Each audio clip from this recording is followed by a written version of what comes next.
Bienvenue sur ma chaîne digitale et mammifère, j'allais dire kamikaze et mammifère, je sais pas pourquoi, depuis quelques temps je fais un lapsus permanent, kamikaze et mammifère, je sais pas, ça doit avoir un sens, je verrai ça plus tard, c'est pas le sujet. Le sujet aujourd'hui, alors je me suis mis tout au fond du jardin, dans un endroit que j'aime bien parce que c'est près du compost en fait, je regarde là parce qu'il est juste devant moi. J'aime bien ce lieu parce que c'est à la fois le lieu de la vie, hein, et puis la putréfaction. Donc je trouve que ça introduit peut-être bien le thème du jour que j'ai choisi, c'est l'ambivalence. Alors, pourquoi l'ambivalence? Parce que j'étais à Paris 2 vendredi soir, il y a 2 jours, et c'est le thème que j'avais choisi pour le cursus dans lequel j'interviens en groupe. Donc c'était la 7e séance, un groupe de 30 étudiants, un master de coaching, et je construis chaque séance sur mesure. Et là, je m'étais dit, c'est important face à toutes les salades qui courent en ce moment, enfin en ce moment et depuis toujours, hein, et de plus en plus je trouve, les accords Toltec par exemple, ça c'est les derniers trucs sur lesquels je m'accroche en fait, que j'ai observé, que ta parole soit impeccable, ne fais pas de suppositions, euh, qui s'ajoutent aux injonctions hein, que s'infligent même les coachs du genre position basse, suspension de jugement, etc. Et j'en passe. Et donc, je considère que tout ça, toutes ces paroles, plus ou moins impeccables, sont des chapes de plomb, des défenses contre notre pulsionalité, et en particulier contre la part la plus sombre en nous. Enfin, c'est le thème de la bête sur laquelle avec lequel j'arrête pas de me débattre. Et donc, j'ai proposé de travailler très concrètement hein, en mode sans théorie, mais plutôt pratiqué, proposer un premier groupe, un premier travail, alors un premier groupe sur un transfert positif en fait, puisque le travail c'était aussi d'aller du côté du transfert négatif en coaching. Et donc ce premier groupe, c'est autodésigné je dirais, c'est parmi les étudiants, une huitaine est sortie du lot sur un mode élan positif vers moi. Euh, donc, et là, tout le piège, c'était pour moi de ne pas tomber dans le narcissisme, parce que chacun y était allé de ses feedbacks positifs sur qu'est-ce que je représentais pour eux, ou plutôt pas qu'est-ce que je représentais pour eux, mais ça, c'était le travail de fond à faire. C'est qu'est-ce qu'ils retiraient de la relation avec moi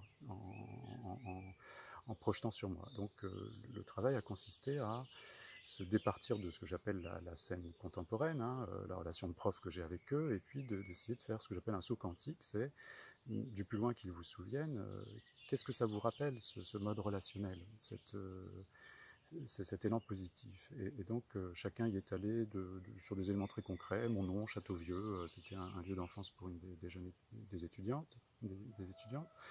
Un autre, mon prénom, André,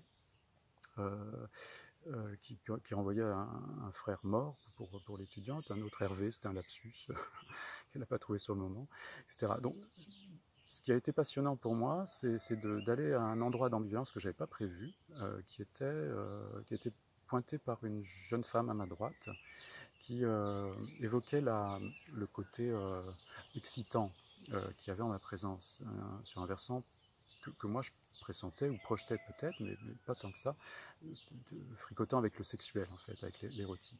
Et je me suis dit, et je l'ai dit à haute voix, j'ai élaboré à haute voix, je me suis dit que là on était en présence de quelque chose de plutôt, enfin de compliqué, hein, qui est la sexualité infantile, qui est sur un versant tout à la fois tendre et érotique, mais qui n'est pas notre sexualité d'adulte génitale.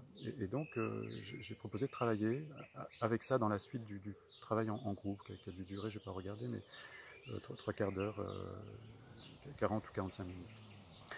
Ensuite, je les ai mis en pause parce que c'était quand même assez intense. Deuxième étape de la soirée, plus compliquée pour moi parce que je voulais plonger plus clairement en ambivalence, enfin, tel que moi je me la représentais, sur des élans agressifs, criminels, pourquoi pas, meurtriers, des étudiants coachs qui étaient là. Et donc là, j'ai décidé d'être agressif moi-même et de choisir dans le groupe, plutôt que de laisser choisir, ceux avec lesquels je considérais avoir un transfert trouble, incertain, difficile à positionner. Et donc chacun y est allé, des fois choisi autour de moi, de son arrogance, de ses attaques, hein, et en même temps faisant ce chemin que je trouve pas simple, hein, qui est de se détacher de l'objet de projection que je suis, de la surface de transfert que je suis, pour revenir à lui, pour ne pas passer à côté de soi au fond, et de plonger dans qu'est-ce que ça lui indique, cet élan agressif qui m'était imputé, hein, à tort, j'allais dire non, à juste titre, hein, chacun a pointé des choses dans la manière d'animer, très élective, très affinitaire, très coupante parfois, pas du tout égalitaire, et qui m'ont renvoyé à d'où je viens, comment j'étais dans ma fratrie, qui était comme une meute.